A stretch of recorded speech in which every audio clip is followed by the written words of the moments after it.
This week in wrestling history, we go back 35 years ago this week on December 30th, 1985. Hulk Hogan walked to the ring at Madison Square Garden for his title defense against the Macho Man Randy Savage to the tune of Real American for the very first time. Savage won the match by countout, coming off the top rope to the floor and hitting Hogan in the head with the belt, waking up the referee to make the count. Hogan had been coming out at that point to Eye of the Tiger. And he was not the first person to use Real American as his theme song. Rick Derringer wrote the song for them for Barry Windham and Mike Rotunda. But when Windham left the company, they were the U.S. Express at that time. But when Windham left the company in October of '85, the song eventually made its way to Hogan. And, oh, how different things would have been had he not left the company when he did. Real American is still, to this day, my all-time favorite wrestling theme. It is number one. Every time I listen to it, it puts hair on my chest, hair on my balls. It just makes me want to rip my shirt off. But I like this shirt, so I won't do that. 33 years ago, this week, on January 2nd, 1988, WWE aired its 14th installment of Saturday Night's Main Event on NBC, which was taped almost a full month earlier on December 7th. This was the final episode to use the Obsession song by Animotion for the intro, and one of the first angles that a young Solomonster saw on TV that scared the hell out of me. The first one was, the first angle that I can remember that really scared me or disturbed me in some way was Randy Savage coming off the top rope to the floor to send poor Ricky Steamboat throat first into the guardrail, and then Steamboat clutching his throat, writhing around like he couldn't breathe, and then Savage came off the top, again, in the ring with the ring bell right across the throat. I really thought that Steamboat couldn't breathe and he was going to die, and it haunted me. Then there was an injury angle that it's funny the things that we remember. The other one I remember, which was from around, it's actually all of these come from around the same time. This was 87 into 88. This one was from 87 as well, and it came on probably Superstars or Challenge, probably Superstars. And it was an angle that they shot, and I think it ended up being Superstar Billy Graham's final match. But he was wrestling a match on TV. He had tried making a comeback. He was well past his prime at this point. He had a bad hip. I think he had surgery on the hip. And they did an angle where Butch Reed, and I forget who else, they were holding him down for the one-man gang to splash him right on the hip a whole bunch of times. And he did a stretcher job, and I thought that was disturbing. But not as disturbing as this. This was Hulk Hogan. This was the big rematch between Hulk Hogan and King Kong Bundy. This was not a rematch from WrestleMania 2. They had already wrestled a couple of months earlier on another Saturday Night's Main Event special. Bundy had beaten Hogan in that match by countout, when Hogan couldn't make it back into the ring in time because Bobby Heenan grabbed his foot. So Bundy got the win, and he got a title shot here. Andre the Giant was in Bundy's corner. He was wearing a sport coat over a dress shirt, a white dress shirt that was completely soaked. He sweated right through the damn thing. And, as Hogan big man matches go back then, I don't remember the Hogan-Bundy match being that bad. I should go back and watch it. It's been a while. Wasn't a bad match. Hogan, of course, wins. And then dares Andre to come inside. And Andre thinks about it, but then he thinks better of it. He goes to leave. And so Hogan launches into his posing routine, which is what everybody came for back then. They came to see Hulk Hogan pose. And so pose away he did. But as he begins to pose, Andre decides to climb back into the ring, and he grabs Hogan by the hair. He headbutts him in the back of the head, and he proceeds to choke the life out of this man with those giant hands. And this had a big impact on me as a kid, because I really thought he was choking him to death, and I couldn't understand why nobody was coming out to stop him. until finally the British Bulldogs, they were the first ones out. They're trying to grab Andre by each arm to pull him off. Andre grabs them, he rams their heads together, and then he dumps them out over the top rope like garbage. Then he goes right back to choking Hogan. But then Strike Force came out, and Jake the Snake came out, and Junkyard Dog, and Hacksaw Jim Duggan, and they're all trying to pull Andre off of Hogan. To no avail. So Duggan decides to take his 2x4, and he cracks it right over Andre's back. It doesn't break, but it does piss off the Giant, at least distracts him long enough for the others to drag Hogan to safety out of the ring. Now, if you watch, when Duggan gets out of the ring, because he sees Andre's pissed, he's like, oh shit, I better get out of here. So when Duggan climbs out of the ring, I don't know if he was supposed to break it over Andre's back and it just didn't break and he was frustrated or what, but he gets out of the ring, he's got the board, right, in his hand, and he just smashes it across the ring apron. And when he does that, if you watch, a piece of the board, a piece of the 2x4 breaks off. And it ricochets into the audience. Like, it flies up into the air and it just goes flying into the crowd. I don't know if it hit somebody or what. Duggan kind of looked back like, oh shit. So I vividly remember that. Later in the show, Mean Gene Okerlund provides a medical update on the champion by telling us that doctors thought at one point Hogan may need some kind of breathing apparatus to assist his breathing. And down the road, even possibly a tracheotomy. They almost had to trach the Hulkster because of this dastardly attack by Andre the Giant. Thankfully, though, he was now breathing on his own. But he says he did sustain damage to the windpipe and possibly a crushed larynx.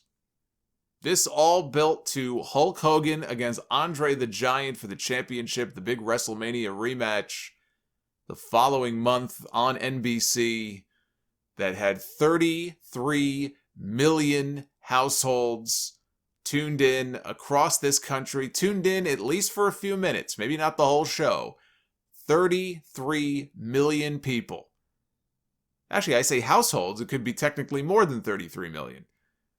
Tuned in for that match. That is something that will never, ever again be matched. I can confidently say that. That will never, ever happen again. And it led to the title being vacated and held up in a tournament at WrestleMania 4. I'll talk more about that show because that is a legendary, historic show. I will talk more about that show when we get there in the history segment next month. But that twin evil Hebner angle is one of the best that they've ever done. Before Earl Hebner ever screwed Bret Hart, he screwed Hulk Hogan. 25 years ago this week, on New Year's Day, 1996, it's the silver anniversary of the Raw Bowl. The first and only Raw Bowl episode of Monday Night Raw, airing on New Year's Day, but it was taped on December 18, 1995. You know, January, the beginning of January, I guess end of December. It's like big bowl season, right? In football and college sports. And so WWE was trying to play off the whole football theme with their own Raw Bowl. They had on the screen, when they put the names of the announcers, when they had Vince McMahon and Jerry Lawler on screen, they had him listed as Vin McMahon and Jerry Musburger King. That was the name they gave him.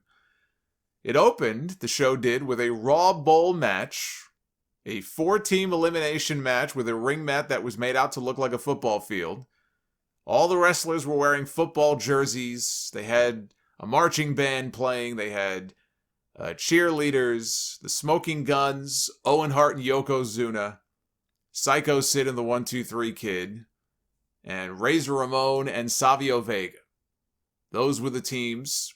Each team was given one timeout that they could burn. Earl Hebner was dressed like an NFL official.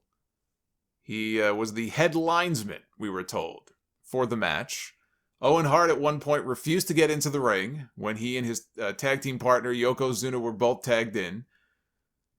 The rule said, though, that you had to get in the ring and make contact, though, before you could tag out. He didn't want to tag in. Earl Hebner threatened to throw the flag. he was going to throw the flag and give him a penalty if he didn't get into the ring, which eventually he did. But the Smoking Guns won the match. They had Billy Gunn pin Sid. Vin McMahon screamed touchdown on commentary when he did. Doc Hendricks hosted the halftime report. Jumbo Jim Ross, because of course that's the name they would give him, Jumbo Jim. He was their roving correspondent backstage. They had the presentation of the Lombardi trophy in the back, which was just Steve Lombardi, the Brooklyn Brawler, giving them some little piece of shit trophy with his face on it, so they all beat him up. All the baby faces, they all ganged up on him and beat him up. But also on that show, a young Jeff Hardy could be seen. I didn't see Matt, but a young Jeff Hardy was one of the men carrying King Mabel's throne with him on it to the ring for his match with Diesel, which lasted exactly 8 seconds, which is about as long as I wish their SummerSlam match would have lasted. But that tells you what happened to the Mabel push by that point. I think within a month he was gone from the company, him and Mo. They also aired the debut vignette, the very first vignette for Vader, announcing his entry into the Royal Rumble match in 1996. And in the ever-intensifying war between WWE and WCW, we got the very first Billionaire Ted sketch, Billionaire Ted's Wrestling War Room, with the Huckster and the Nacho Man. Included a cameo from a young Vince Russo, who was sitting at the boardroom table, the conference room table. And it mocked Randy Savage and Hulk Hogan as being old and not able to do all the things, all the cool high-flying moves that the younger generation on WWE television could do. So they ended with the tagline, "The new WWF generation, on top of the hill, not over it." Now, earlier in the night on Nitro, Eric Bischoff gave away the Smoking Guns, "We're going to win the Raw Bowl," which he referred to as the Toilet Bowl, and saying that it wasn't any good. Oh, social media would have been so much fun, right? Social media would have had a blast with this whole Monday Night War shit if it were around back then.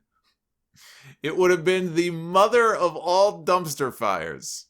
I'm so glad it did not exist outside of the realm of RSPW. There was no Twitter, there was no Facebook. There was none of that. 23 years ago this week, on December 28th, 1997, WCW presented its biggest Starrcade of all time, which got them nearly 700,000 pay-per-view buys for a main event of Sting challenging Hollywood Hulk Hogan for the WCW World Heavyweight title, a match that had been built up for well over a year and turned out to be one of the biggest disappointments in company history. We have to flash back to get the full context here, especially for newer fans. We have to flash back to the formation of the NWO in 1996 to get the full picture here. Sting was always looked at as the franchise in WCW. I mean, I always really associated Ric Flair, but then he was more the NWA guy, right? And then the NWA became WCW. But Sting was really looked at as the franchise player, and he was the one guy, the one really, truly big name that never left back then to go work for Vince McMahon. Flair had left and come back.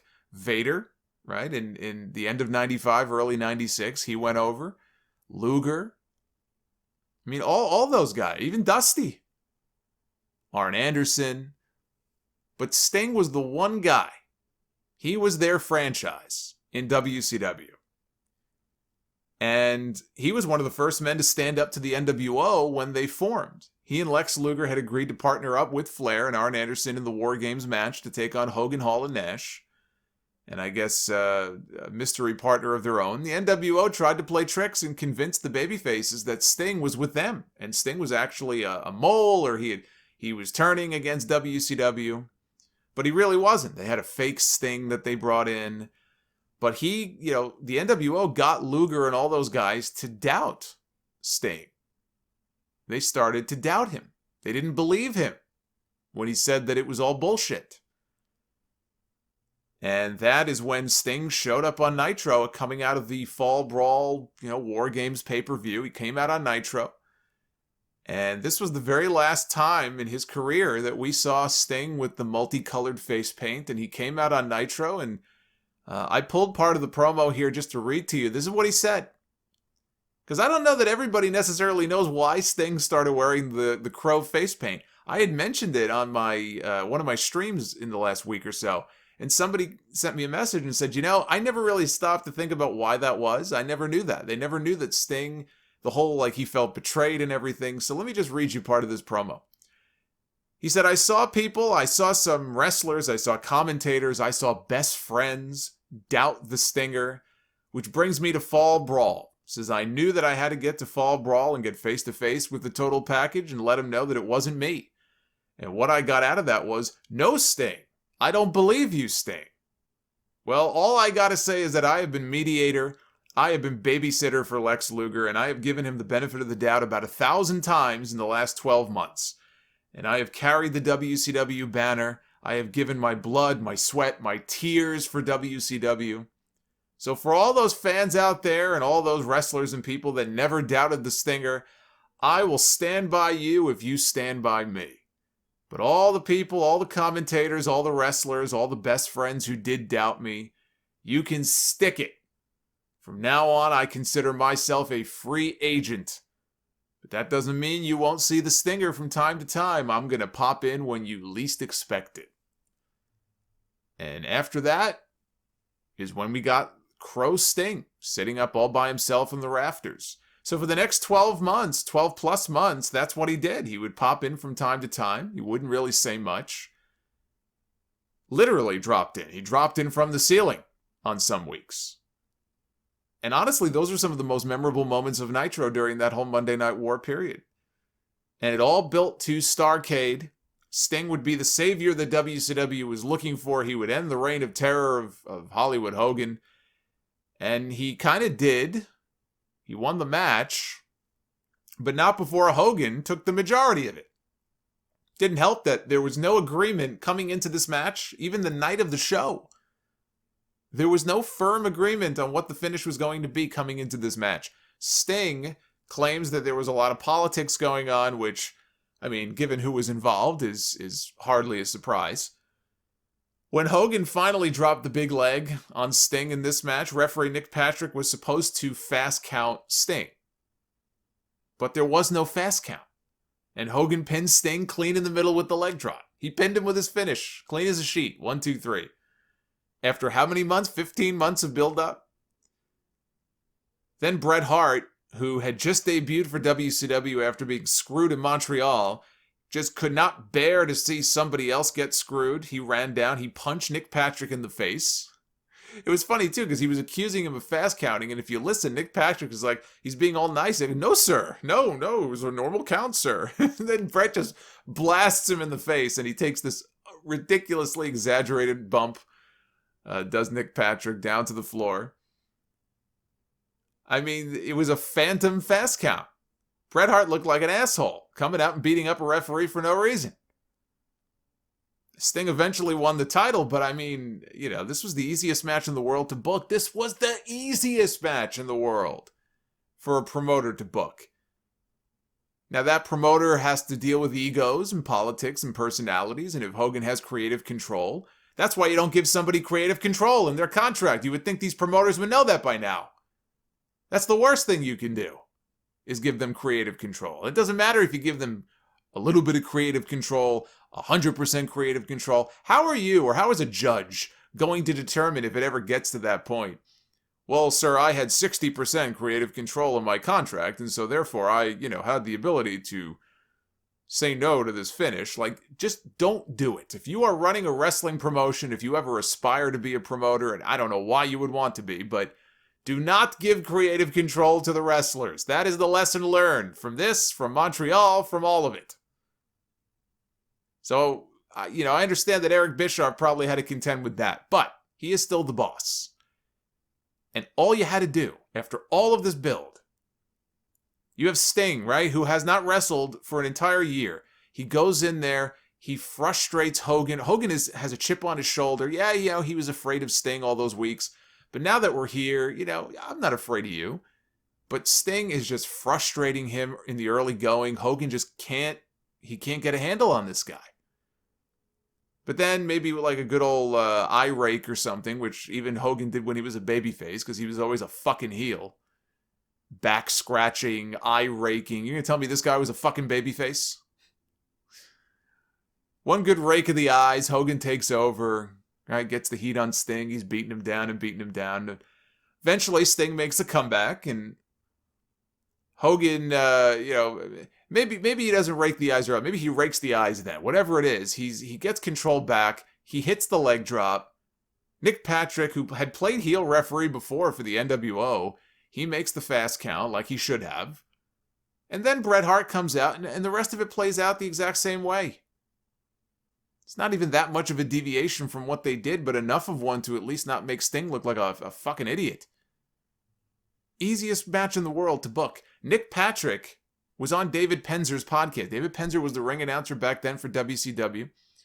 Nick Patrick had maintained this vow of silence, I guess, for 20 years. And on the 20-year anniversary of that match, he appeared on Penzer's podcast and he talked about what happened here. And he said what happened is that you had two people in Sting and Hulk. They were the two franchise guys, and the two franchise guys were butting heads at that point in time. One guy came up to me and told me to fast count it to get some heat and give him an out, and the other guy said, don't fast count it, keep it nice and slow. And so the person that was in charge evidently did not want to make a call, didn't want to pick a side, and then made themselves scarce all night long to where I couldn't find them to ask them, hey, what do you want me to do? So that is Nick Patrick's version of events. Eric Bischoff didn't want to get in the middle of things, and he couldn't find the boss to just ask him, hey, what do you want me to do? What is the finish here? So he did what he felt he had to do. Of course, Hogan told him to count either slow or count normally. I've always felt that way. Everybody has always felt that way. I've always figured that to be the case. And now that I've heard it from the horse's mouth, I don't feel any differently than I did before. It's pretty obvious what happened here. But again, easiest match in the world to book. They built it up for so long and they botched it.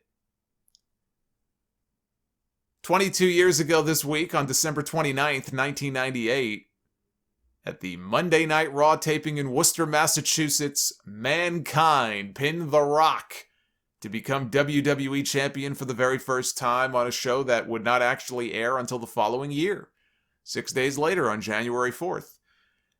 That show ran opposite a live edition of WCW Monday Nitro from the Georgia Dome, featuring the infamous Finger Poke of Doom, which I will talk about more about during next week's history segment. Oh, I'll have some fun with that. But it was during the third hour of Nitro that night that Eric Bischoff sent this woman by the name of Annette Yather, who was his assistant producer at that time. He sent Annette out during one of the commercial breaks to tell Tony Schiavone, relay instructions to their play-by-play announcer, that he wanted him to spoil the outcome of the title match on WWE Raw and then just crap all over it.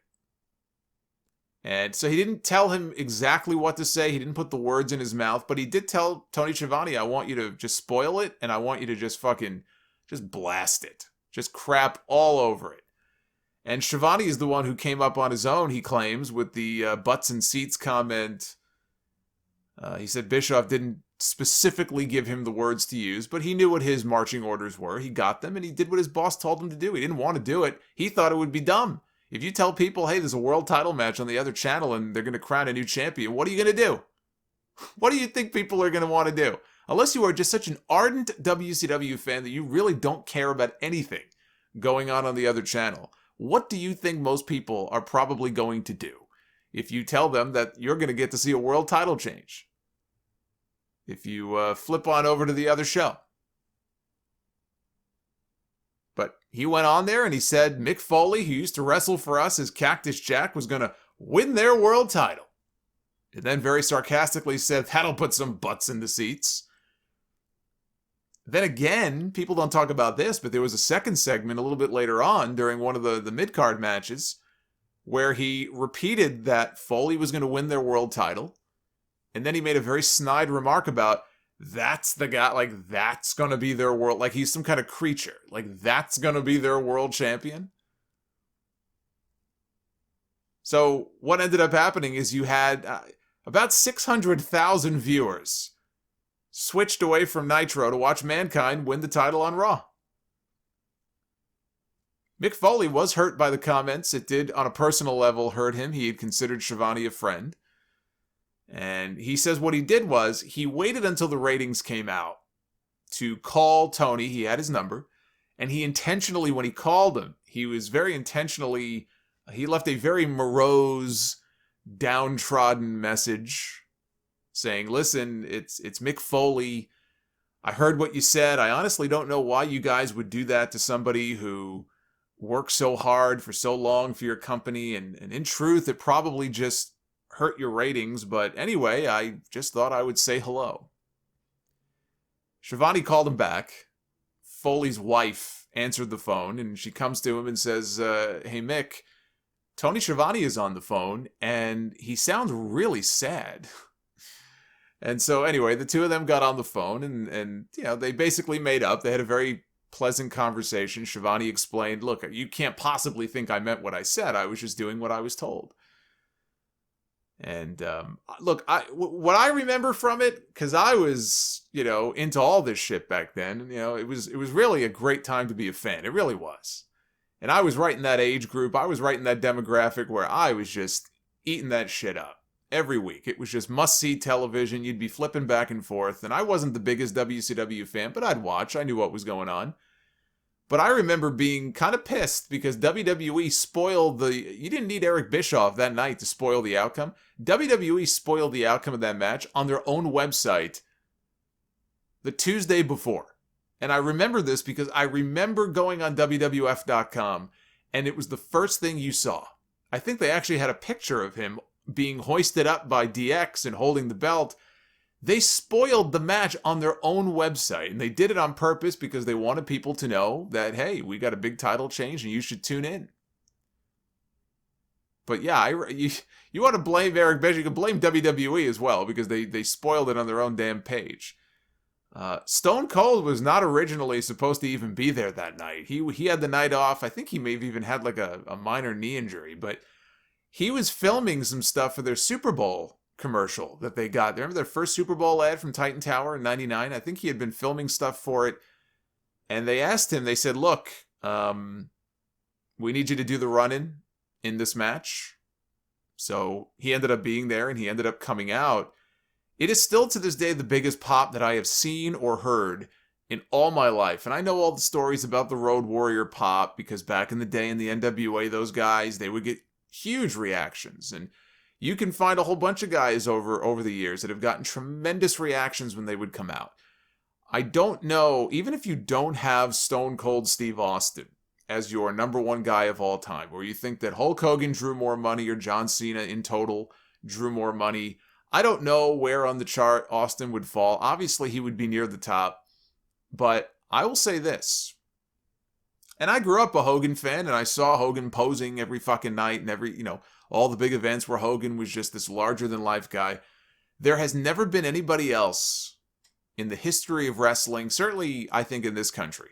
Okay, I won't even speak for Mexico and Japan and some of the icons that they have there. I've never in my life, and probably never will, see anybody get the kind of reactions when that glass would shatter and Austin would walk out.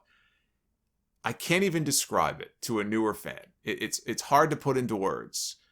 The reaction and the love and just what would happen when that glass would shatter was like wrestling magic. And the building would just come unglued. And all the flash bulbs going off when he would pose, because you don't really have that now because everybody just takes pictures with their iPhone. I mean, I'm sorry, all you Android people, but everyone just takes pictures with their smartphone now. So you don't even really have as much of like the flashing of the camera bulbs and all that. It was like a religious experience for some people. But of all the reactions that Austin has ever gotten, I've never seen or heard one as loud as this one. When the glass shattered, you could see everybody rise from their seats. And it's fun to go back and watch because if you look, you can spot, they're wearing like turquoise colored shirts. You could spot the security guys in the crowd, and they see and they hear this reaction. And some of them, they just turn to like watch the show because they're like, what is going on here? And Austin just marches on down to the ring and grabs the chair, and he hits Rock in the head with it, and he puts Mankind on top of the Rock, and the referee, Earl Hebner, counts 1, 2, 3, and everyone's celebrating. Everyone's so happy. Vince McMahon is beside himself at ringside. Austin throws his hat at him. He flips him off.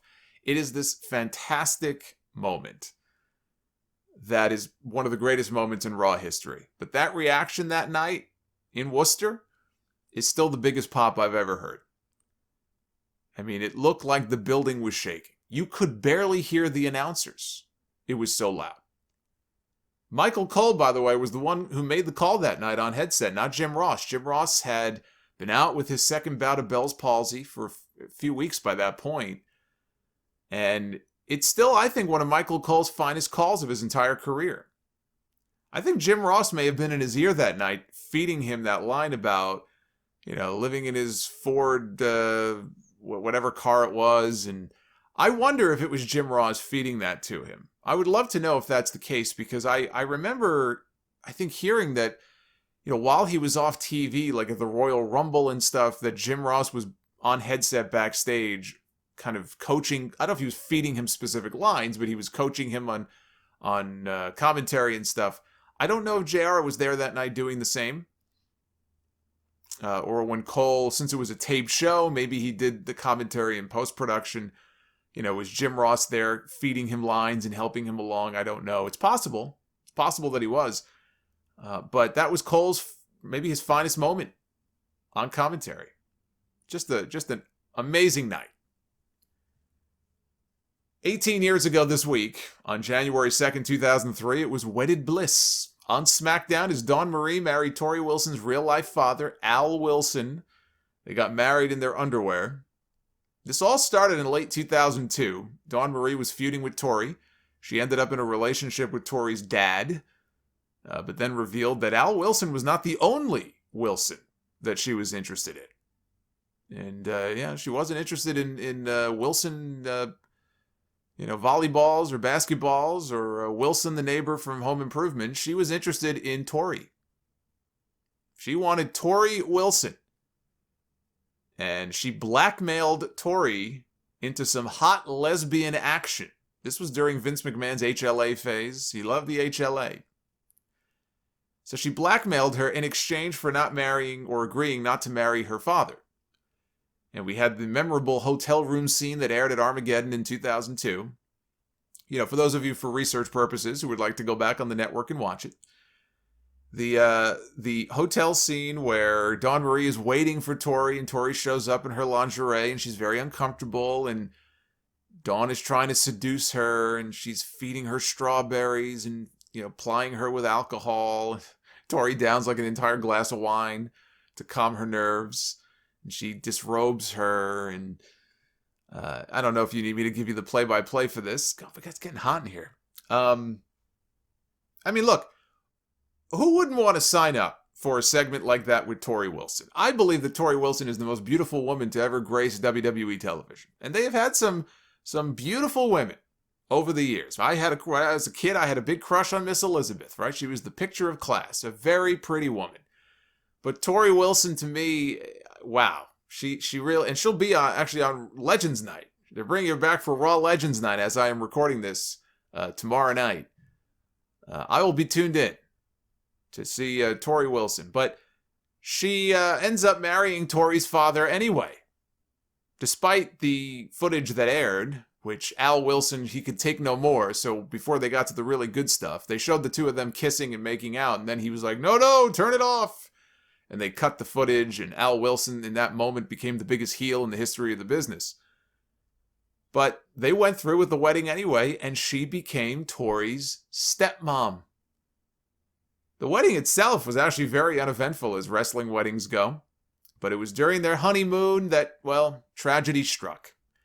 Al Wilson died of a heart attack because Dawn Marie would not stop having sex with him. His old heart, his old ticker just could take no more. She basically fucked him to death. They even showed the medics trying to, because of course they had a camera in the room. Nobody bothered to give CPR.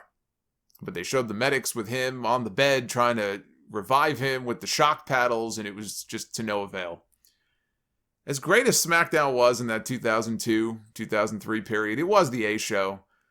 It also had stuff like this, which was just... Although I will say, I will take this over the Katie Vick stuff. Raw had the Katie Vick stuff. SmackDown had Al Wilson and Dawn Marie, which really wasn't much better, but I would happily take this over the Katie Vick garbage on Monday Night Raw. But at the Royal Rumble, it all built to a match, as these things do, between Tori and Dawn. They billed it as the first ever stepmother versus stepdaughter match. And Tori Wilson won, and this god-awful storyline was finally put out to pasture. It was a wrestling match for 3 minutes that Tori won with a neck breaker. That was it. You talk about a truly terrible payoff. I mean, for God's sakes, if you're going to do an angle like this and go full wrestle crap, then go full wrestle crap. You have the ghost of Al Wilson show up or something. Just go full camp with the big payoff at the end, but they didn't do that. They gave you a straight wrestling match that wasn't even any good, and in 3 minutes it was over, and that was the big payoff. I think that these, all the guys backstage writing this show, they just wanted an excuse to have Dawn Marie and Tori Wilson in a sex scene. And they got their wish. And when the sex scene was over, they didn't know what else to do. They're like, well, we already got to the good stuff, so now we got to get rid of this shit. We got to end this.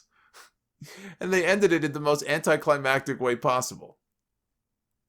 But 2 years ago, just days before Tori Wilson was inducted into the WWE Hall of Fame, Al Wilson passed away for real. Talk about horrible timing. He died, I want to say it was 2 days before she went into the Hall of Fame. Didn't get to see her go in. 14 years ago this week, on the New Year's Day 2007 episode of Monday Night Raw from Miami, Kevin Federline, the estranged ex-husband of Britney Spears, pinned the WWE champion. He pinned John Cena after Cena was clobbered in the head by Umaga, his Royal Rumble opponent, with his own title belt. K-Fed is still owed his title match. He never did get his title match after this. I am a firm believer that when you pin the champion, you should be the champion or at least get a shot at the title, all right? And he never did, so I'm just saying. K-Fed should have had a shot at the title. Now, Federline, why was he involved here? Why would they bring this guy in? Federline had a new rap album out around that time, and he really worked an extended angle for a few months with John Cena that started back in October of 2006, where he made a couple of appearances on Raw and got physical and got up and seen his face. Then at Cyber Sunday, he cost Cena the Champion of Champions match by hitting him in the back with King Booker's World Heavyweight title. And Booker T ended up winning that match. The next night is when K-Fed laid down the gauntlet. He laid down the challenge to a match. John Cena, meet me in a match on New Year's Day. And they got, publicity for it. They got what they wanted to get out of it. And by all accounts, from the talent that worked there, the reports at the time were that Federline was very well received. He was a big fan and he was very respectful. Nobody really had a bad word to say about him. Of course, those people hadn't listened to his music at that point. But he walked out for the match wearing a big boxing robe, told Cena the match was now going to be no disqualification. And he introduced his trainer and good friend Johnny Nitro, John Morrison, to be in his corner. They had their match, if you could call it that. Nitro got involved. Federline kicked Cena low from behind. Then Umaga got involved, and he laid out John Cena, and K-Fed scored the pin, a very casual pin on John Cena. That match is what opened the show that night. That was the first WWE match of 2007. And in the main event, Cena lost a handicap match. Boy, he lost twice on the same show. Cena lost a handicap match against Umaga, Armando Alejandro Estrada, Johnny Nitro, and Jonathan Coachman. My God, what a fucking... holy shit. What a squad that is. What a squad that is. Umaga, Armando, Nitro, and Coachman.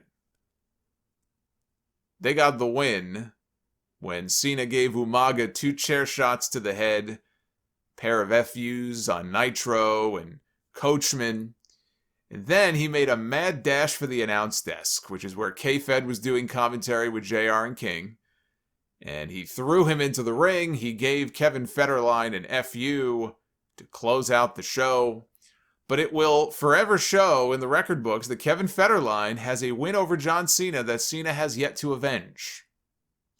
Now, as far as his new album is concerned, did a little bit of research here. K-Fed's album sold a whopping 6,000 copies in its first week on sale, only 16,000 units in total.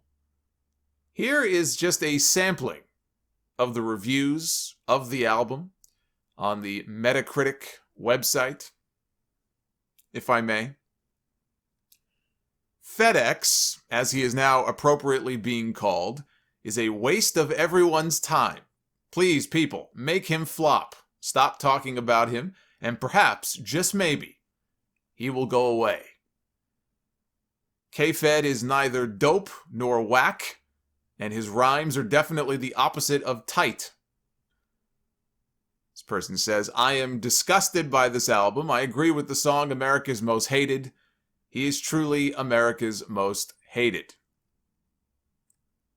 On what day did God create Kevin Federline, and could he have not rested on that day too?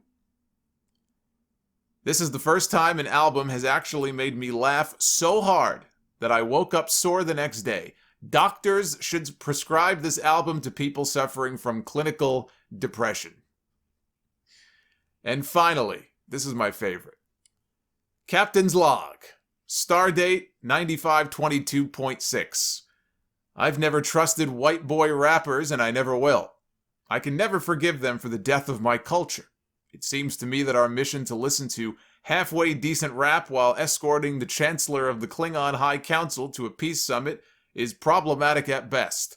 Spock says that this could be an historic occasion, and I would like to believe him, but how on earth can a redneck this awful at everything he does release an album and get to Britney before me? Well, that is a very good question. 7 years ago, on December 29th, 2014, on Monday Night Raw, Edge and Christian made a special appearance to host a joint cutting-edge peep show at the end of the night where Seth Rollins demanded that John Cena, and this is back when Seth Rollins had the Money in the Bank briefcase, he was saying, John alive. Remember that? Every 5 seconds. Come on, John. Come on, John. Every 5 seconds. He wanted John Cena to come out and give him what he wants. He wanted the Authority to be reinstated. The Authority had been banished. Team Cena got the win at Survivor Series thanks to the assist from Sting. Only John Cena held the power, apparently, to reinstate the Authority. That is what Seth Rollins wanted. And when John Cena didn't come out, he hit Christian in the gut with the briefcase, and then Big Show was in the ring as well with Noble and Joey Mercury, and they held Edge down. They held his head down on the briefcase. And Rollins was threatening to give him a curb stomp and break his neck. John Cena ran out. He told Cena to stop or I'll do it. Like he was going to blow his brains out or something. I'm going to break this man's neck, John, if you don't give me what I want. Give me what I want, John. You know what I want. And John Cena, in the end, felt he had no choice. This was like a hostage situation. And John Cena said that the Authority was back, thus becoming the biggest heel to me of the year 2014. I thought we were done with this Authority bullshit. It had gone on for like a year and a half. It was past its expiration date. Really, I think it should have just died out after the Daniel Bryan stuff earlier in the year. But here I thought we were finally done with the Authority and they were going to live up to their stipulation. Ha ha ha ha ha. Ah, yes, what a fool I turned out to be. Just like that, poof. The Authority was reinstated, thus rendering that Survivor Series stipulation completely useless, completely meaningless. But hey, now that Edge is back, if they ever want to revisit this, they have the basis for a match. You want to talk about long-term storytelling? There's your story for the match between the two of them. And 2 years ago this week, on January 2nd, 2019, we lost one of the all-time greats, WWE Hall of Famer, Mean Gene Okerlund, passed away at the age of 76 after taking a bad fall. He survived 3 kidney transplants. Didn't even realize he had that many, but his son, Todd, I think it was, or was it Todd or Tor? I don't know if he had more than one son, but he said his father had 3 kidney transplants in his life.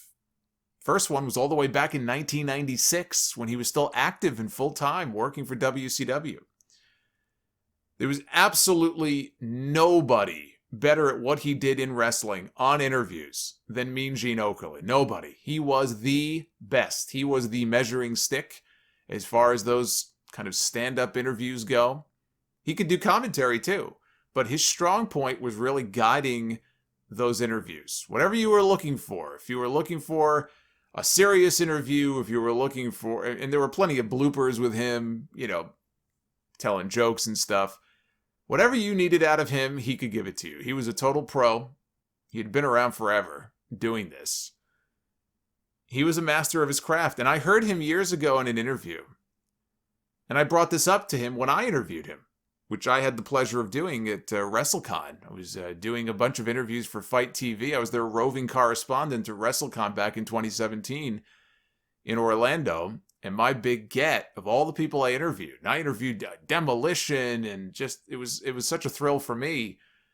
But I got to do a sit down for 10 minutes with Mean Gene Okerlund, and it was an amazing thing for me to be able to do. And I asked him about that. I said, you had made the comment years ago that the art of a good interviewer in those stand-up interviews that, he used to do, it was 2 things that you need to do. He said you need to listen and you need to react. And you don't always see that these days. There was nobody better. And I will always remember the sit down that I had with him. I got to ask him, well, of course, my personal question, I knew I had to ask him if I was going to meet him. Who exactly were you talking to when you told that person at the 1992 Royal Rumble after the event to put that cigarette out? He finally revealed the answer. I'm not going to give it away here. You can go back and watch the interview. But I got to ask him that question, and it was just a big thrill for me. It was very sad to hear when he passed away, because they don't make him like Mean Gene anymore. Those guys from back then, they were cut from a different cloth. And not that they don't have good commentators or good interviewers now. They have good ones, but they don't make them like they used to. Now, my favorite Rumble is the 1992 Royal Rumble. I'm sure a lot of people would concur. And you are in the annals of history in interviewing Ric Flair when that Rumble was over. And off camera, there was something that happened, and you made the comment about putting the cigarette out. And I've always wanted to ask you, who were you talking to, if you remember? Like, what was going on in that moment where that moment came about? Well, I didn't think we could conduct business with a tainted atmosphere. So I asked a young man who was kind of sitting adjacent to us to put out that cigarette. And he did very kindly, and it all worked out. And you know what happened after that with Flair.